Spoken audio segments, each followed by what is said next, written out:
As Brexit negotiations reach their final stage, scrutiny on the negotiation process and on what the final deal may look like is intensifying. Some of this scrutiny has resulted in calls to the Prime Minister, who is leading the negotiations on the basis of the Chequers Plan, to change strategy completely. This has led to an increasing tension between Remain and Leave camps, who have very different and often opposing ideas of the route that the PM should take. For example, there are calls from prominent members of the Remain camp for a second referendum, whereas those on the Leave camp want the PM to chuck Chequers in favour of a swift exit from the EU, negotiating instead a free trade deal. One of the approaches often cited by Brexiteers is a Canada-style trade agreement, a Canada plus.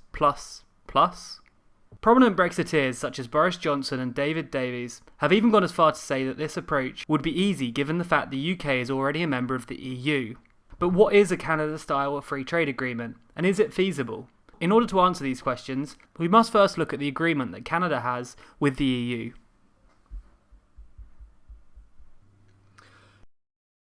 Negotiated over 5 years ago, the Canada-EU trade deal, known officially as the Comprehensive Economic and Trade Agreement, CETA for short, came into force on the 21st of September 2017. As the title suggests, CETA is comprehensive, covering everything from trade of goods to investment and labour mobility.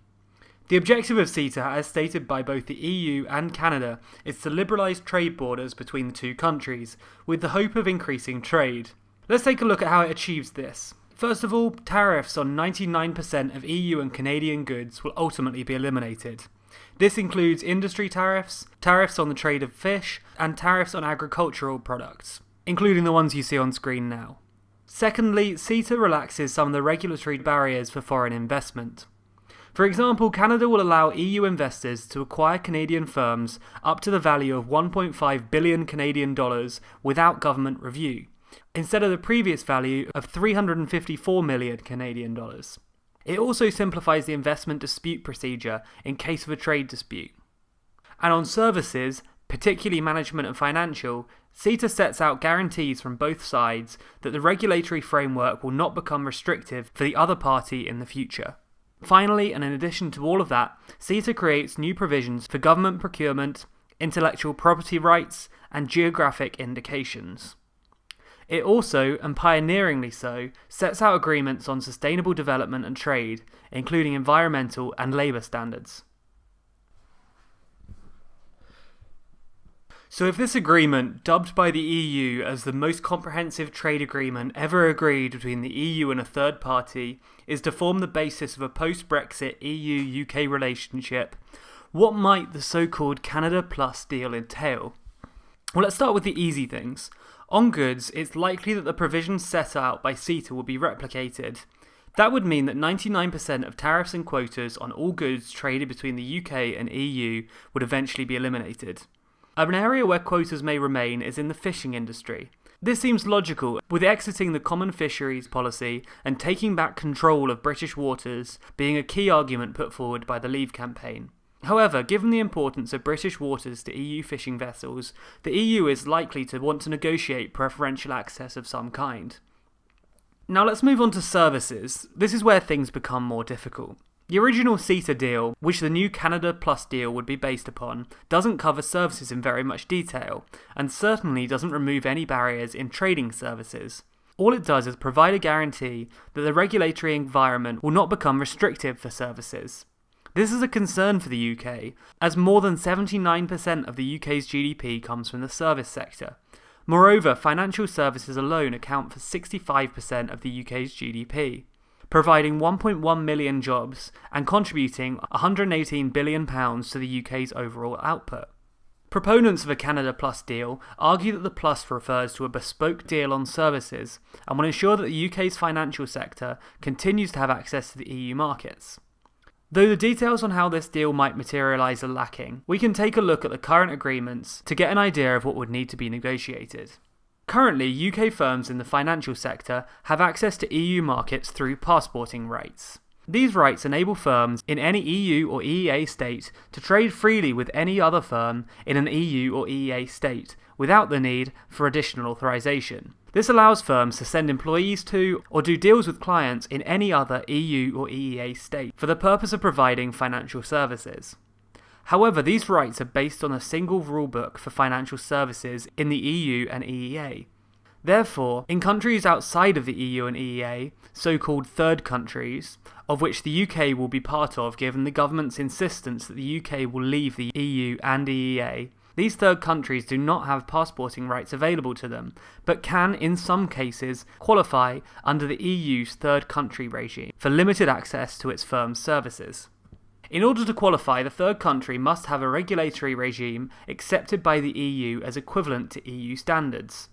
As the UK is exiting the EU after 40 years of regulatory alignment, it's safe to say that the UK would qualify for this status, and would therefore be able to have some access to EU markets above other third countries.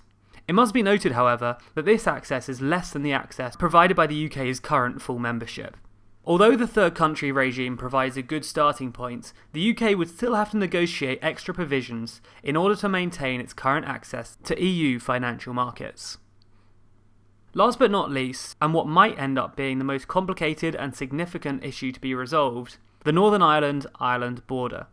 Any post-Brexit deal would have consequences for the openness of the Northern Ireland border, which both sides have agreed they must protect.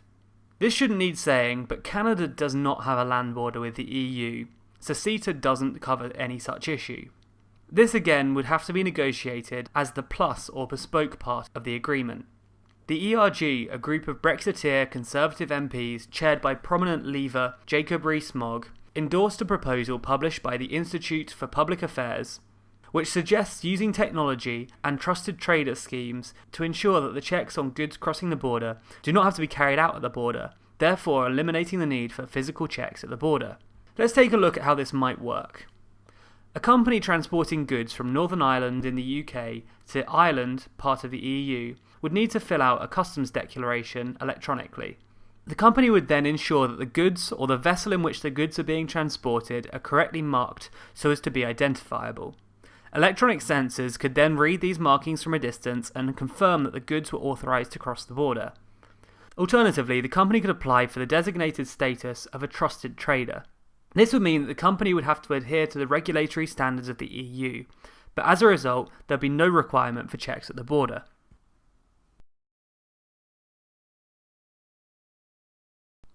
If the terms of the deal mirror CETA in all the applicable areas, but also add provisions for the issues described above, a Canada Plus deal could have some major advantages for the UK.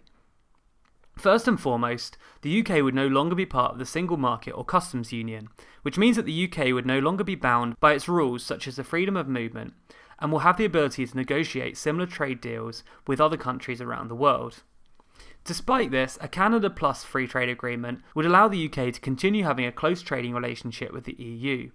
This is a clear advantage, as the EU will likely remain the UK's largest trading partner due to its proximity and the trading relationships built during its time as a member state.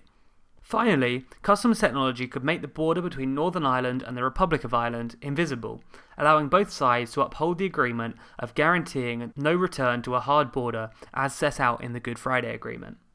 However, it must be noted that a Canada Plus deal would not put the UK in the same position as a member state of the EU, and the EU would not want this to occur in any case. Therefore, with regards to trade, some friction would be created. This would be true of the UK's financial sector, for example. They would have some access to the EU markets, but this may only be in specific areas, and not as wide-ranging as the current agreement. Secondly, despite proposals for the use of technology to ensure an invisible border in Ireland, they're just that, proposals. The EU currently does not use technology in this area, as this is the first such problem it has encountered. If the complex detail of how it would work in practice are not ironed out, there may have to be checks at the Irish border or between Great Britain and Northern Ireland. Finally, CETA does not cover services to the extent that the UK would require given the service-dominated nature of its economy. Therefore, this would require a new arrangement, the success of which will be entirely dependent on the negotiation. So is a Canada Plus style deal achievable? Well, as I just mentioned, this is largely dependent on the success in the negotiation of the points that are not included in CETA but are necessary for any deal that the UK could agree to. Canada has no border with the EU, and the EU has never negotiated a trade deal which includes an open border. David Lidington suggested an agreement based on CETA, as favoured by former Brexit Secretary David Davis, would not allow for the government to deliver in full on our commitments to the people of Northern Ireland by avoiding a hard border. There's also the issue of time. A journalist writing in 2016 wrote that academics and diplomats who spoke at a conference organised on the CETA talks in 2011 were cautiously optimistic that the agreement would be in place within a year or two. Yet 5 years later, CETA was still not in place. The UK does not have the luxury of so much time. Instead, the UK has until March 29, 2019 to negotiate its withdrawal agreement and future relationship. However, as David Davis noted, the UK is in a different situation to Canada, as it starts at full convergence with the EU. Further going on to say that if we negotiated an overarching deal first, we would not have to negotiate each tariff line of any particular agreement, because the UK and EU already share tariffs, as the UK is or was a member of the EU. This could save both sides a tremendous amount of time. Moreover, there's political will from the likes of Barnier on the EU side and prominent Brexiteers in the UK. Time will tell if this is enough to convince the government to change strategy. If not, CETA may look like a sound alternative, but may not even make it to the negotiation stage. If you want more Brexit and politics news, be sure to subscribe to TLDR News. And subscribe to our newsletter, where we send out regular updates on our videos and what we're up to. There's a link to the newsletter in the description.